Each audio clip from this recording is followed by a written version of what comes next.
Pendant 7 ans, j'ai tout sacrifié pour leur offrir des Noëls de rêve. Mon temps, mon argent, ma santé mentale.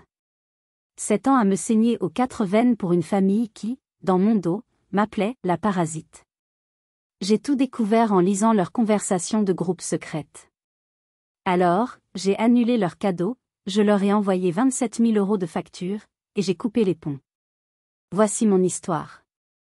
Avant de plonger dans les détails de cette trahison, j'aimerais savoir d'où vous m'écoutez.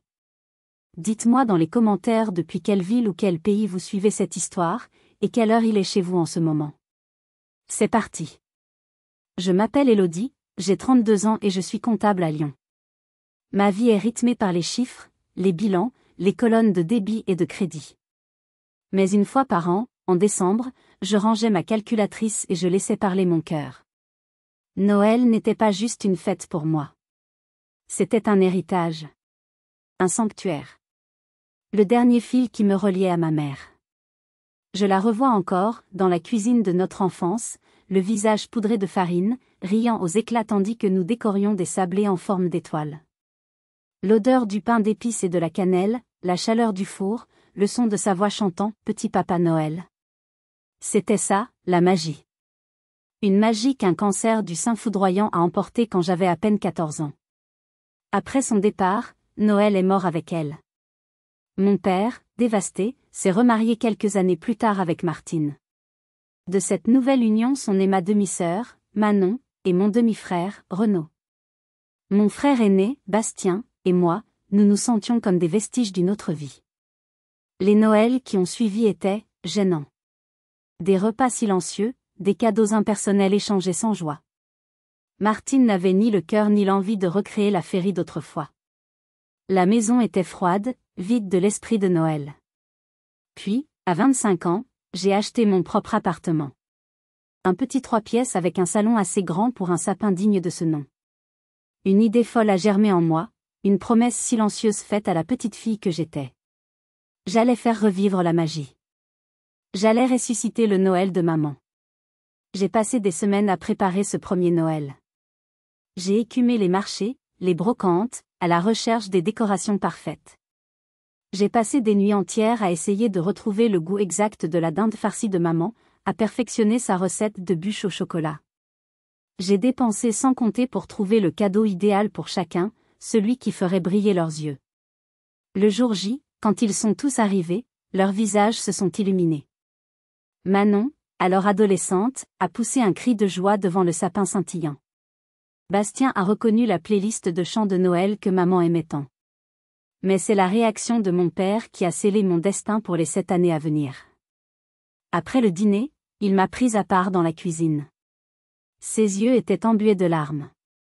Il a serré ma main si fort que j'en ai senti les os.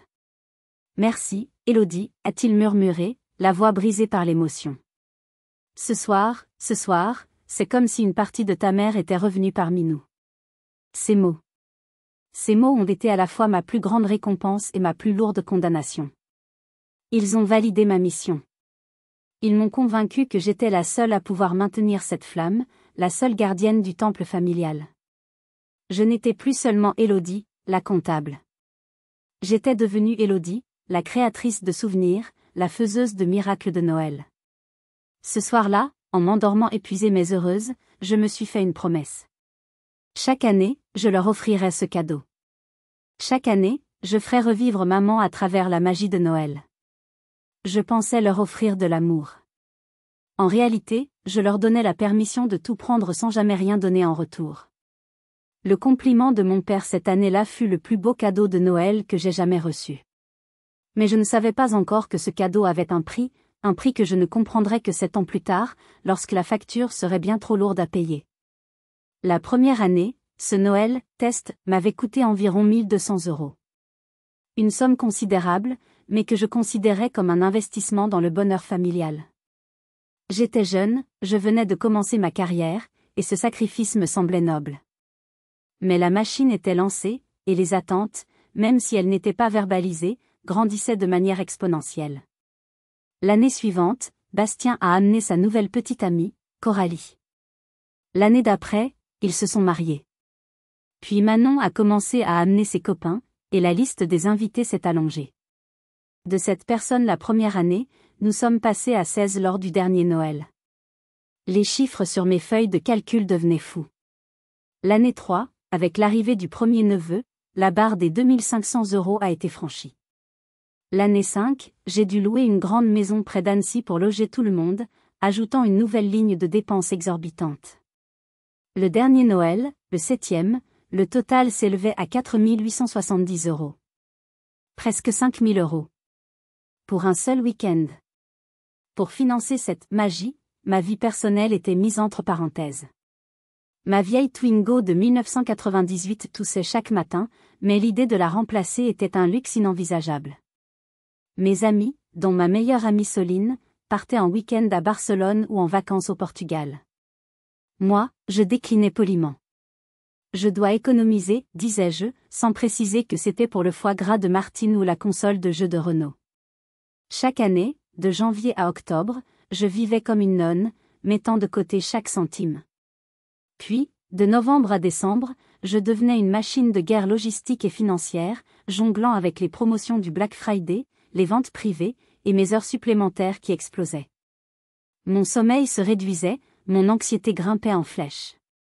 Soline était la seule à voir clair dans mon jeu. Élodie, ils ne se rendent pas compte de ce que ça te coûte, me disait-elle chaque année autour d'un café. Ce n'est pas normal. Une famille, ça partage. Je balayais ses inquiétudes d'un revers de main. Tu ne comprends pas, Soline. C'est mon cadeau pour eux. Voir leur sourire, ça n'a pas de prix. Mais il y avait un prix. Et il n'était pas que financier. Il y a 2 ans, la situation avec Bastien a mis en lumière la toxicité de cet arrangement. Il m'a appelé, paniqué. Il avait une opportunité d'investissement en or, mais il lui manquait 1500 €. Juste pour un mois, sœurette. Je te jure, je te rembourse dès janvier. Mon cerveau de comptable hurlait, non. C'était l'argent de mon fonds d'urgence, celui que je gardais précieusement en cas de coup dur. Mais mon cœur de grande sœur, celui qui se souvenait de lui petit garçon, a cédé. Bien sûr, Bastien. Pas de problème. Janvier est passé. Puis février. En mars, j'ai osé lui en parler, avec toutes les précautions du monde. Au fait, Bastien, pour l'argent que je t'ai prêté. Il m'a coupé net. Son ton était glacial. Ah, on en arrive là? Je pensais qu'on s'entraidait dans cette famille. L'argent, toujours l'argent. Excuse-moi si je ne suis pas aussi à l'aise que toi. Tu as réussi, alors maintenant tu nous méprises, c'est ça? J'étais sidérée. Il avait retourné la situation, me faisant passer pour la sœur avare et méprisante. La blessure était profonde. Je n'ai plus jamais mentionné cet argent. Il ne me l'a jamais rendu. J'ai choisi de me taire pour préserver la paix, cette fameuse paix familiale que je pensais acheter à coups de milliers d'euros chaque Noël. Dans mon bilan personnel, j'ai classé ces 1500 € dans la colonne « Pertes et profits ». Perte financière, profit d'une leçon amère. J'ai choisi d'ignorer cette leçon, de la cacher sous le tapis, comme une poussière gênante. Je me suis convaincue que c'était un incident isolé, que l'esprit de Noël était plus fort que ça. Je me mentais à moi-même. J'arrosais une plante morte en espérant qu'elle fleurisse. J'ai enterré cette trahison et cette humiliation sous une nouvelle couche de guirlandes et de cadeaux. Mais je ne savais pas que ce n'était que le premier versement d'une dette de souffrance bien plus grande, dont les intérêts allaient bientôt me ruiner. Après l'incident avec Bastien, j'aurais dû ouvrir les yeux. Mais j'étais trop investie, trop effrayée à l'idée de tout perdre si je lâchais prise. Alors j'ai continué, en redoublant même d'efforts, comme pour me prouver à moi-même que ma générosité avait encore un sens. Mais les fissures dans la belle façade que j'avais construite commençaient à apparaître, et elles devenaient impossibles à ignorer. Le Noël de l'année dernière, le 6e, a été un festival de petits pics et de grandes attentes. Coralie, la femme de Bastien, était passée maîtresse dans l'art du compliment empoisonné.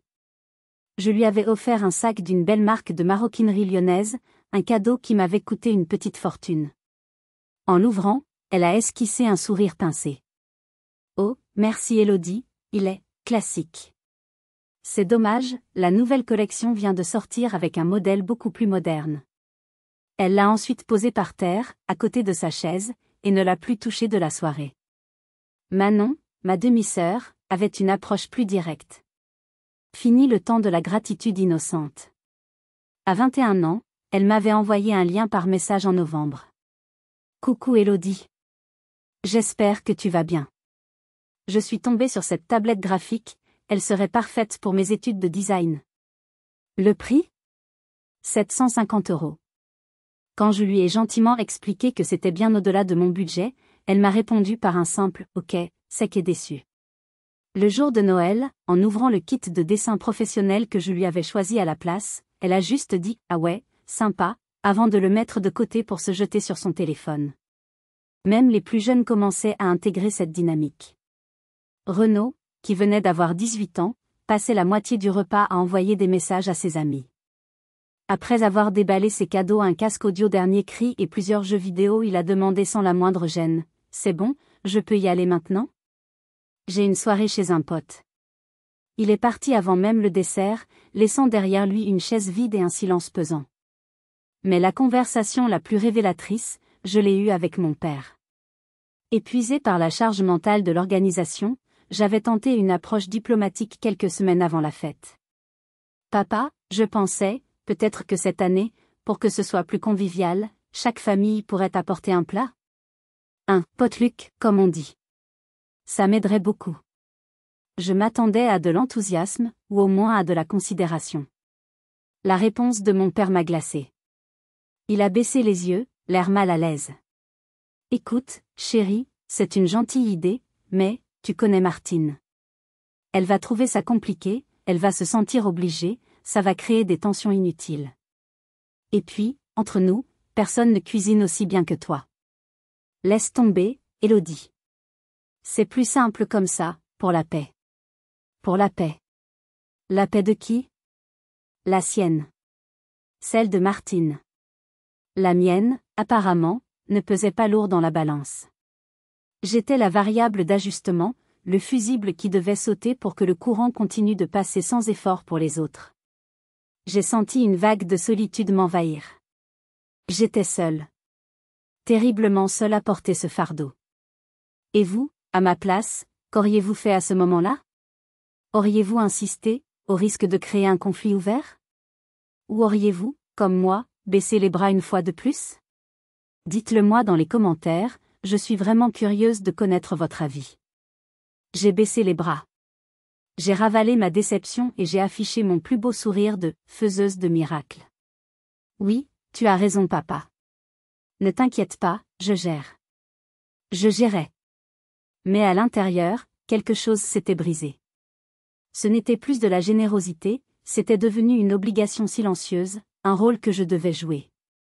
J'étais l'intendante, la chef, la mère Noël, mais je n'étais plus vraiment leur sœur ou leur fille. J'étais une fonction. Une fonction pratique et gratuite. Je me suis jetée à corps perdu dans les préparatifs de ce 7e Noël, dépensant encore plus, en faisant encore plus, comme pour étouffer cette petite voix qui me hurlait que tout cela était une mascarade. J'achetais leur affection, leur présence. Mais je ne savais pas que même ce prix exorbitant n'était pas suffisant. Derrière les sourires et les « merci », le véritable coût de ma dévotion était en train d'être calculé dans mon dos. Le couperet est tombé un mardi soir glacial de la fin novembre.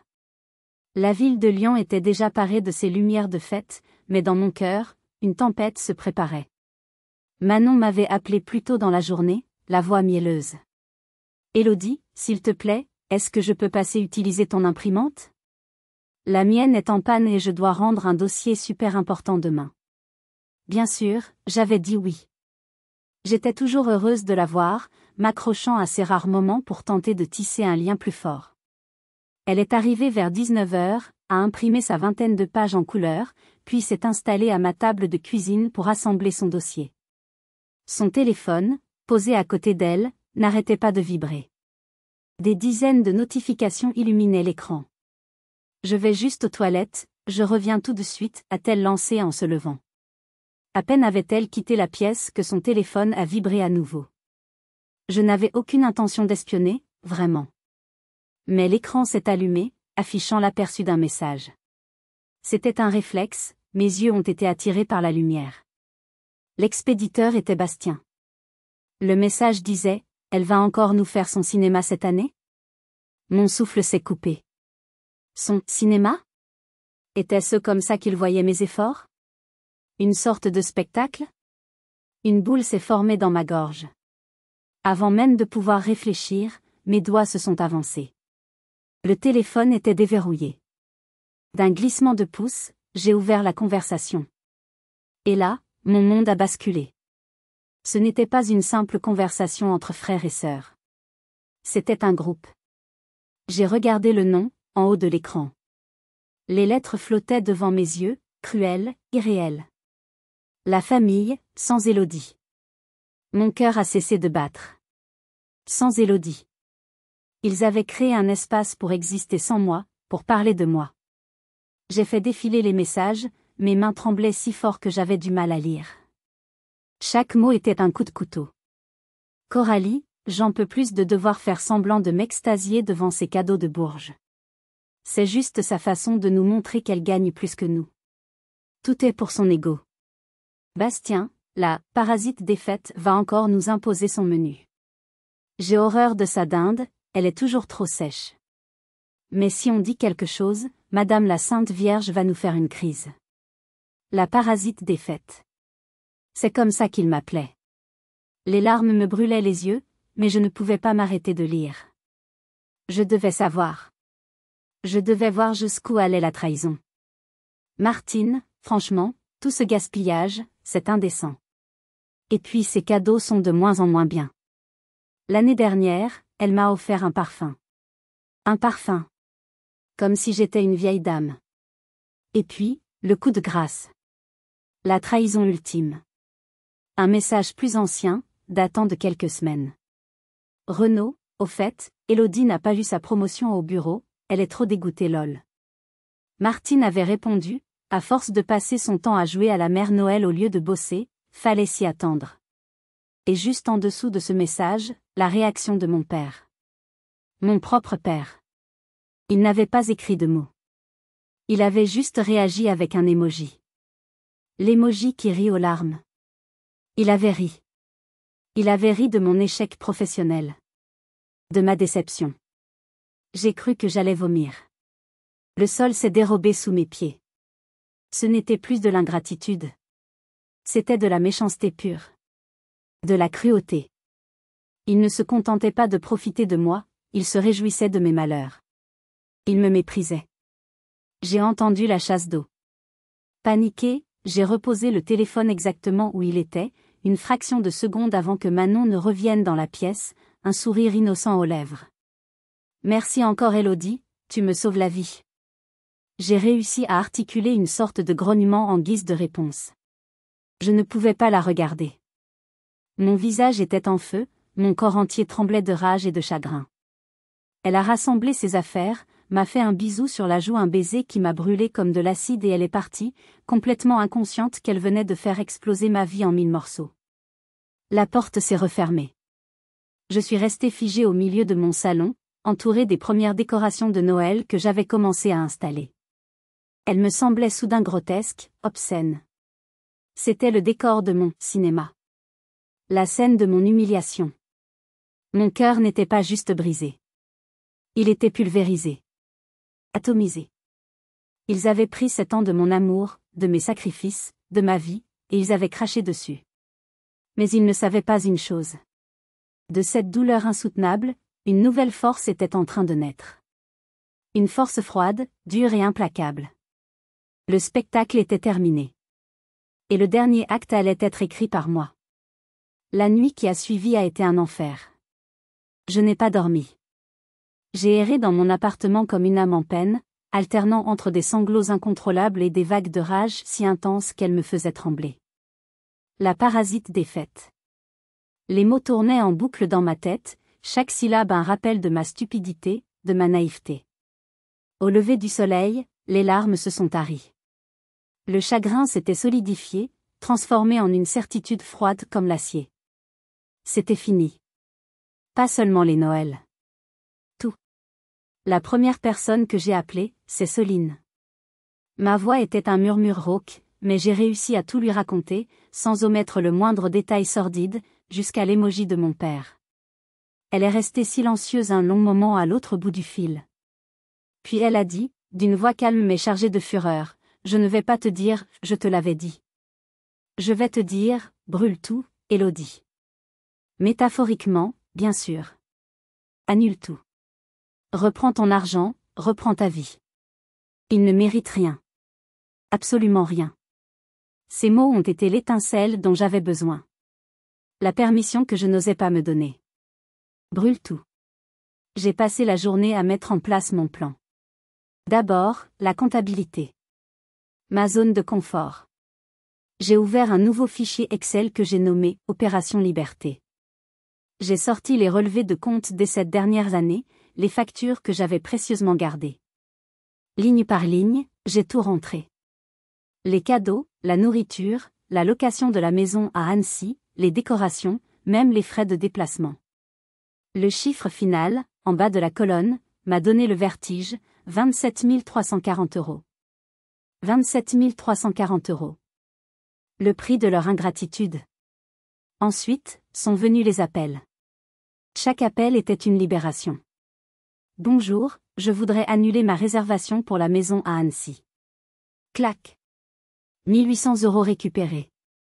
Bonjour, je viens annuler la commande traiteur pour le 24 décembre. Clac. 950 € économisés. J'ai passé l'après-midi à retourner en magasin les cadeaux que j'avais déjà achetés. Le vendeur de la Fnac m'a regardé d'un air bizarre quand je lui ai rendu la console de Renault et la tablette de Manon. Changement de programme, ai-je simplement dit, un sourire énigmatique aux lèvres. À chaque remboursement, à chaque annulation, je sentais un poids s'enlever de mes épaules. Je démantelais la prison dorée que j'avais moi-même construite. Je n'étais plus la gardienne du temple, j'étais en train de le démolir pierre par pierre. La dernière étape de mon plan était la plus jouissive. Avec l'argent que je venais de récupérer et celui que j'avais déjà mis de côté, j'ai ouvert un site de voyage. J'ai hésité une seconde. Et si je regrettais? Et si je me retrouvais seule? La vision de l'émoji de mon père a balayé mes doutes. J'ai cliqué. Billet d'avion pour Saint-Denis, île de la Réunion. Départ le 22 décembre. Retour le 2 janvier. 10 jours. 10 jours de soleil, d'océan, de liberté. Loin du froid de Lyon, loin de la froideur de ma famille. Le voyage le plus cher de ma vie, et de loin la meilleure décision que j'ai jamais prise. Le billet confirmé, j'ai ressenti une bouffée d'euphorie. J'ai ri. Un rire un peu hystérique, un rire de délivrance. Je le faisais vraiment. Je me choisissais, moi. Pour la toute première fois. Maintenant, il ne restait plus qu'à leur annoncer la nouvelle. Pas question d'un appel larmoyant ou d'une confrontation en face à face. Ils ne méritaient pas ça. Ils méritaient une exécution publique, sur la place du village qu'ils avaient eux-mêmes créé. J'ai soigneusement préparé mon message, pesant chaque mot. J'ai converti mon fichier Excel en un PDF impeccable. Tout était prêt. Le décor était planté pour le dernier acte de mon cinéma. Sauf que cette fois, c'est moi qui tenais la caméra, et le scénario allait être brutalement réel. Le dimanche matin suivant, une semaine exactement avant le jour de Noël, je me suis réveillée avec une étrange sensation de calme. La tempête émotionnelle des derniers jours avait laissé place à une détermination glaciale. C'était le jour J. Le jour du jugement. J'ai pris mon téléphone et j'ai envoyé un message à Manon. J'ai choisi un ton que j'espérais faussement enjoué. Coucou. Dis-moi, tu pourrais m'ajouter au groupe de conversation de la famille? J'ai quelques infos pour Noël à partager avec tout le monde en même temps, c'est plus simple. Sa réponse a mis plusieurs minutes à arriver. Je l'imaginais, de l'autre côté, paniqué, consultant les autres membres du complot. Quel groupe? On en a plusieurs. J'ai savouré ma réponse. Celui qui s'appelle la famille, sans Élodie. Tu sais, celui où Bastien m'appelle la parasite des fêtes. Le silence qui a suivi était assourdissant. Pas de point de suspension indiquant qu'elle écrivait. Juste le vide. 10 longues minutes se sont écoulées. Puis, mon téléphone a vibré. Une notification laconique. Manon vous a ajouté au groupe La Famille, sans Élodie. Le piège venait de se refermer. J'ai ouvert la conversation. Je pouvais presque sentir leur panique à travers l'écran. Bastien, Manon, mais qu'est-ce que tu as fait? Coralie, supprime-la tout de suite. Trop tard. Avant qu'il n'ait le temps de réagir, j'ai agi. D'un geste précis, j'ai joint le fichier PDF que j'avais préparé. Le document de 3 pages, intitulé « Bilan comptable des Noëls d'Élodie, 2017 à 2023 », s'est affiché dans le fil de la discussion. Juste après, j'ai collé le message que j'avais réécrit des dizaines de fois. Bonjour à tous. Veuillez m'excuser de m'incruster dans votre petit club privé. Je pensais que vous seriez intéressé par un peu de comptabilité. Le document ci-dessus détaille les 27 340 € que j'ai personnellement dépensés au cours des 7 dernières années pour organiser ce que je pensais être nos Noëls de famille. 7 ans. 7 ans d'heures supplémentaires, de vacances annulées, de sacrifices silencieux. Je faisais ça par amour, pour honorer la mémoire de maman et pour nous garder unis. Imaginez ma surprise en découvrant que pendant tout ce temps, dans mon dos, je n'étais que la parasite des fêtes, n'est-ce pas, Bastien? Une bourge qui fait son cinéma pour son ego. Merci pour ton analyse, Coralie. Imaginez ma douleur en lisant que mes cadeaux étaient de moins en moins bien. Je ferai mieux la prochaine fois, Martine, et en voyant mon propre père rire de mes échecs professionnels. Alors, pour vous éviter un nouveau cinéma, voici quelques informations. Le Noël de cette année est annulé. La maison à Annecy est annulée. Le traiteur est annulé. Tous vos cadeaux ont été retournés en magasin. Ne vous inquiétez pas pour moi. Le 24 décembre, je serai à des milliers de kilomètres d'ici, sur une plage de l'île de la Réunion, en train de profiter de mes premières vraies vacances depuis 8 ans. L'argent de VOS Cadeau finance MON Bonheur. C'est ce que j'appelle un juste retour sur investissement. Peut-être que l'année prochaine, vous pourrez enfin faire ce fameux voyage au ski dont vous rêviez. Je n'attends ni excuses, ni explications. Ce message est une simple notification de clôture de compte. Le compte, Élodie, la vache à lait de la famille, est définitivement soldé. Je vous souhaite de joyeuses fêtes. Cordialement, la parasite. J'ai appuyé sur « Envoyer ». Mon cœur battait à tout rompre. L'adrénaline pulsait dans mes veines. C'était fait. C'était irréversible. J'ai posé mon téléphone, face contre la table, et j'ai respiré profondément. Un sentiment de puissance vertigineux m'a envahi. Je n'étais plus une victime. J'avais repris le contrôle. Le silence a duré exactement 37 secondes. Puis, le téléphone s'est mis à vibrer. Sans s'arrêter. Une vibration continue, frénétique, comme un animal enragé. La notification de la tempête que je venais de déchaîner. Le spectacle ne faisait que commencer, mais cette fois, j'étais dans les coulisses, et j'avais hâte de voir comment les acteurs allaient improviser sans leur metteuse en scène. J'ai laissé le téléphone vibrer pendant 10 bonnes minutes. C'était la bande-son de leur panique, et je dois avouer que c'était une musique douce à mes oreilles. Finalement, la curiosité l'a emporté. J'ai retourné l'appareil, le cœur battant, et j'ai lu. Le groupe de chats était un champ de bataille. Un chaos de justifications, d'accusations et de tentatives de manipulation. C'était fascinant et pathétique à la fois. Bastien a été le premier à tirer, en mode défense agressive. Mais c'est n'importe quoi. Tu prends tout au premier degré. C'était pour déconner, on se plaignait comme tout le monde se plaint de sa famille. Ça ne veut pas dire qu'on ne t'aime pas. C'est une réaction complètement disproportionnée. Ah, la fameuse carte, c'était juste une blague. Classique. Coralie a enchaîné, en essayant de retourner la situation contre moi. Élodie, il faut que tu comprennes. Tu mets une pression énorme sur tout le monde avec tes Noëls parfaits. On a l'impression de ne jamais pouvoir être à la hauteur, de ne jamais pouvoir dire non.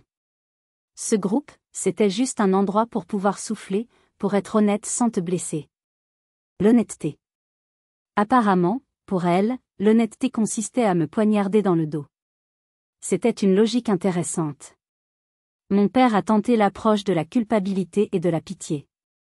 Ma chérie, je suis tellement désolée que tu aies vu ça. Ce sont des bêtises. S'il te plaît, appelle-moi. On doit parler. On peut encore arranger les choses avant Noël. Pense aux enfants. Les enfants. L'ultime bouclier des manipulateurs. Mais c'était trop tard. Il avait ri. Je n'oublierai jamais ça. Martine, fidèle à elle-même, a choisi l'attaque frontale. Et voilà. La crise de nerfs que j'attendais. C'est exactement le genre de drame que tu adores créer. Maintenant, tu as gâché Noël pour tout le monde. Tu es contente de toi? C'est très égoïste. De toutes les réponses, la sienne était presque la plus honnête. Elle ne regrettait rien. Elle regrettait juste que j'ai découvert la vérité. Puis, au milieu de ce torrent de mauvaise foi, 2 messages ont détonné. Renaud, attends, 27 000 €? C'est une blague? Je ne savais pas que ça coûtait aussi cher. Je suis désolée Élodie, j'ai été un con ingrat. Et Manon, dans un message privé, presque immédiatement suivi d'un autre dans le groupe, je suis désolée. Tellement, tellement désolée. Je n'ai aucune excuse. J'aurais dû te défendre. S'il te plaît, pardonne-moi. J'ai lu leur message, analysant chaque mot. Ils ne comprenaient toujours pas. À part peut-être les 2 plus jeunes, qui semblaient avoir une lueur de conscience, les autres n'étaient préoccupés que par une seule chose, comment sauver la face et leurs vacances de Noël gratuites. Leur « désolé » n'était pas pour ma douleur, il était pour les conséquences de leurs actes. Mon téléphone a commencé à sonner. Mon père. J'ai laissé l'appel aller sur la messagerie. Il a rappelé aussitôt. J'ai rejeté l'appel. Puis ce fut le tour de Manon. Puis Bastien. C'était un siège en règle. J'ai activé le mode « Ne pas déranger ». Je suis allée dans ma chambre, j'ai ouvert mon placard et j'ai sorti ma plus grande valise. En la posant sur mon lit, j'ai ressenti un profond soulagement. Leurs voix, leurs excuses, leurs accusations, tout cela n'était plus que du bruit de fond. Un bruit lointain qui ne pouvait plus m'atteindre. J'ai commencé à faire ma valise. Des robes d'été, des maillots de bain, de la crème solaire. Chaque vêtement léger que je pliais était un poids en moins sur ma conscience. Je remplaçais les pulls en laine et les écharpes par des paréos et des lunettes de soleil. Je remplaçais la tradition par l'aventure. Le sacrifice par le plaisir personnel. Ce soir-là, j'ai jeté un dernier coup d'œil au groupe de chats avant d'aller me coucher. Le ton avait changé. Mon silence obstiné avait fait son effet. La panique avait laissé place à une sorte de résignation morose. Bastien, bon, je crois qu'on a vraiment merdé. Mon père, je n'arrive pas à la joindre. J'ai tout gâché. J'aurais dû la protéger. J'ai éteint mon téléphone. Complètement. Je n'avais plus rien à leur dire. J'avais posé mes conditions, qui étaient simples, aucune. Le silence était ma réponse. Le vide était ma nouvelle frontière. Et de l'autre côté de ce vide, le soleil de l'océan Indien m'attendait. Si vous êtes arrivé jusqu'ici, laissez un commentaire pour nous dire ce que vous auriez fait à la place d'OP. Vous pouvez aussi écrire simplement le chiffre 1 pour montrer que vous suivez encore. Et dites-nous, vous regardez cette histoire depuis quelle région ou quel pays? Descendre de l'avion à l'aéroport Roland-Garros a été un choc sensoriel. L'air chaud et humide de la Réunion, chargé des parfums de fleurs exotiques et de canne à sucre, a balayé d'un coup le froid et la grisaille de Lyon. C'était plus qu'un changement de climat, c'était un changement de vie. Les premiers jours, cependant, n'ont pas été faciles. J'avais réservé un petit hôtel de charme sur la plage de l'Ermitage. La vue depuis mon balcon était une carte postale parfaite, le lagon turquoise, le sable blanc, les filaos se balançant doucement dans la brise. Mais la beauté du paysage ne parvenait pas à combler le vide immense en moi. J'étais seule. Le 23, le 24 décembre. J'étais entourée de familles, de couples riants, s'échangeant des cadeaux. Chaque éclat de rire était comme une petite piqûre de rappel de ce que j'avais perdu, ou plutôt, de ce que je n'avais jamais vraiment eu. Une vague de doute m'a submergée. Avais-je bien fait? N'étais-je pas en train de me punir moi-même? Le soir du réveillon, j'ai failli craquer. Assise seule à une table de restaurant, j'ai rallumé mon téléphone pour la première fois. Des dizaines de messages non lus.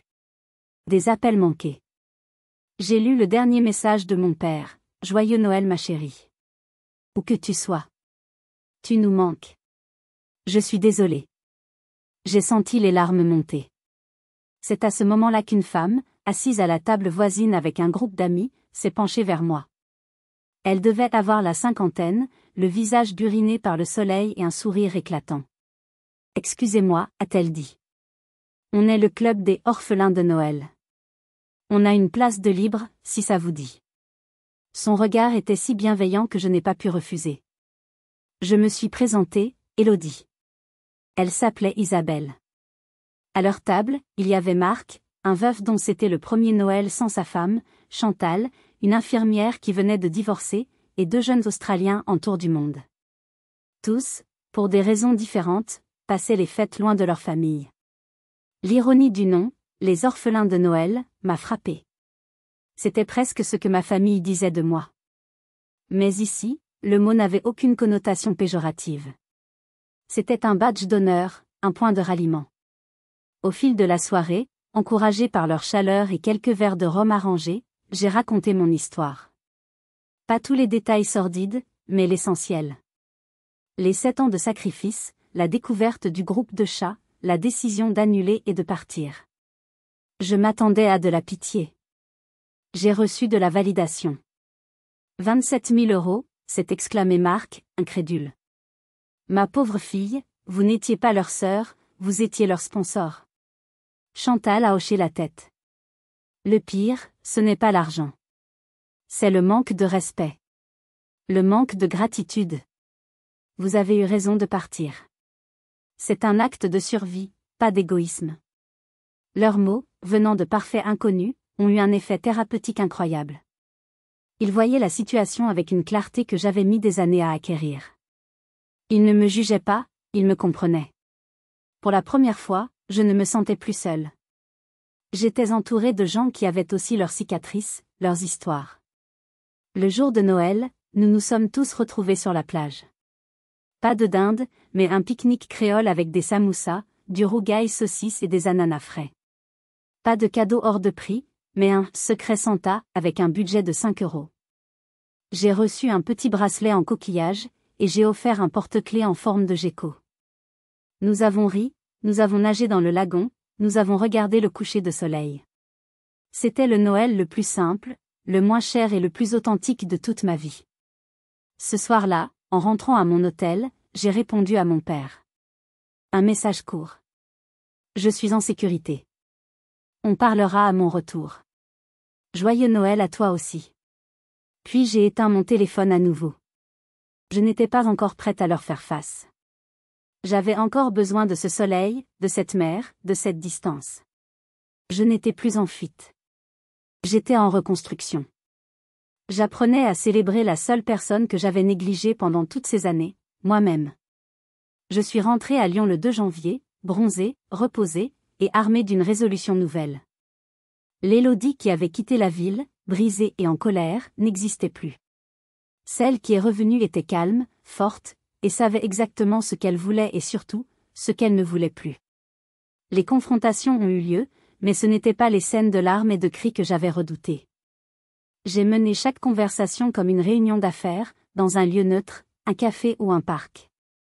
J'étais la directrice de ma propre vie, et il était temps d'établir de nouvelles règles de fonctionnement. La première a été Manon. Elle est venue chez moi, les yeux rouges, tenant une lettre manuscrite à la main.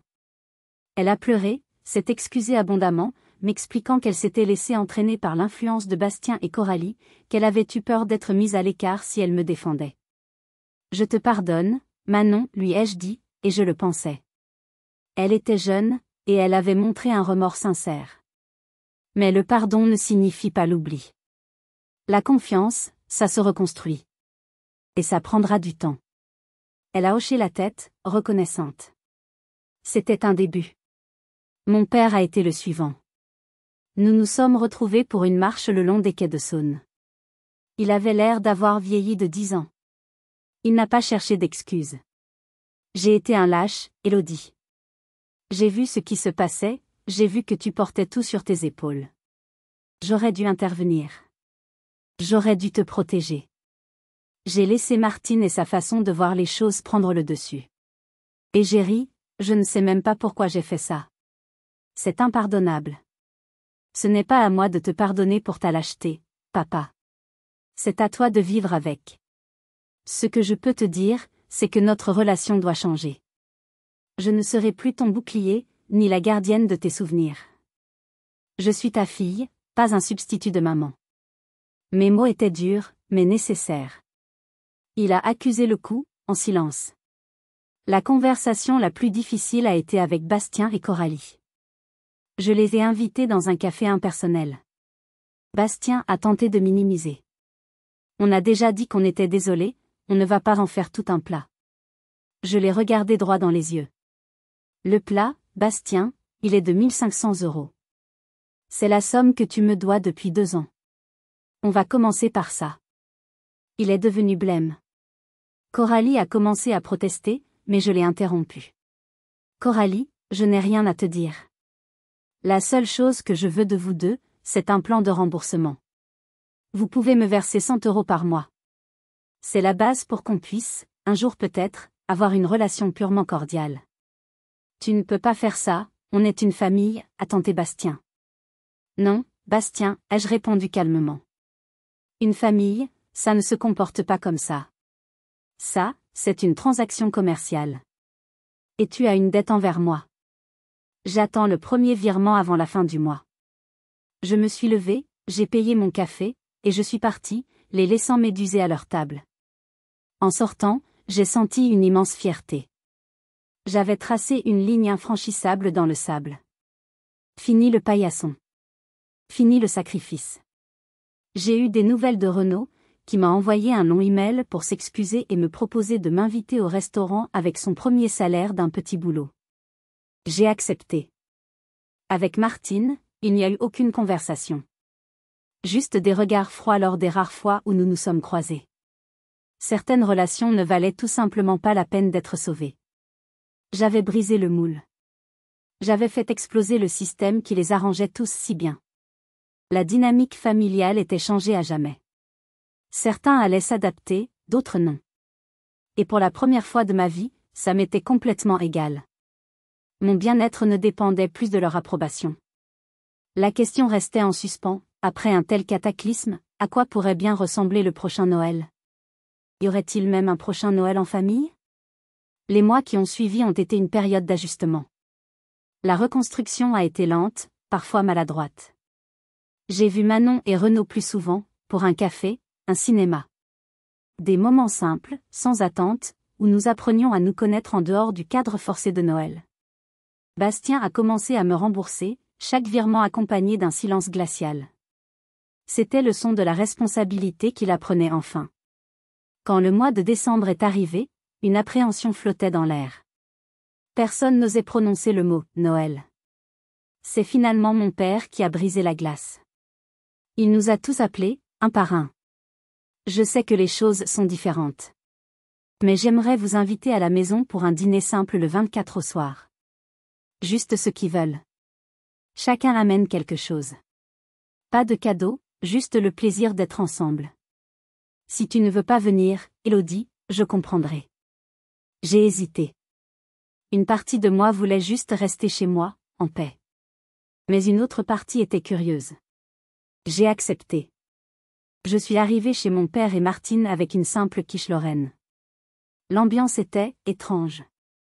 Pas de sapin immense, juste un petit arbre décoré sobrement. Pas de montagne de cadeaux. Bastien et Coralie étaient là, visiblement mal à l'aise. Manon et Renaud aidaient en cuisine. Le dîner était un assemblage hétéroclite de plats. C'était un peu chaotique, la dinde était un peu trop cuite, mais c'était réel. Personne ne jouait un rôle. Coralie n'a fait aucun commentaire sur la nappe. Bastien a fait la vaisselle sans qu'on le lui demande. À la fin du repas, mon père a levé son verre. Sa voix était chargée d'émotion. Ce Noël ne ressemble à aucun autre, a-t-il dit, son regard balayant la table avant de se poser sur moi. Et c'est probablement une bonne chose. J'espère que nous avons tous appris une leçon importante cette année. Une leçon sur la gratitude, le respect, et la valeur des choses qu'on ne peut pas acheter. À toi, Élodie. Merci de nous avoir forcés à ouvrir les yeux. En rentrant chez moi ce soir-là, dans le silence de ma Twingo qui tenait miraculeusement le coup, j'ai souri. Je n'avais rien organisé, rien payé, et pourtant, je venais de vivre le premier vrai Noël en famille depuis la mort de ma mère. Un Noël imparfait, fragile, mais honnête. Ce voyage douloureux m'a appris la leçon la plus importante de ma vie. Votre valeur ne se mesure pas à votre capacité à donner, mais à votre courage de dire stop. Établir des limites n'est pas un acte d'égoïsme, c'est un acte d'amour-propre, la condition sine qua non pour que des relations saines puissent exister. L'amour véritable ne s'achète pas avec des sacrifices. Il se construit sur le respect mutuel. Le surnom, la parasite défaite, qui m'avait tant blessé me semblait maintenant ridicule. Je n'étais pas une parasite. J'étais l'hôte. Une hôte que l'on avait lentement vidée de sa substance. En brisant ce cycle, je ne me suis pas seulement libérée moi-même, j'ai offert à ma famille une chance de se libérer d'une dynamique toxique que personne n'avait eu le courage d'affronter. Parfois, le plus beau cadeau que l'on puisse s'offrir, et offrir aux autres, c'est le courage d'arrêter de donner. Si cette histoire résonne en vous, si vous aussi, vous avez déjà eu l'impression de porter votre famille à bout de bras, de donner sans jamais recevoir, partagez votre expérience dans les commentaires. Savoir que l'on n'est pas seul est un premier pas vers la guérison. Merci de m'avoir écouté jusqu'au bout. Si mon histoire vous a touché, n'hésitez pas à laisser un like pour soutenir la chaîne et à vous abonner pour ne pas manquer les prochaines. Prenez soin de vous.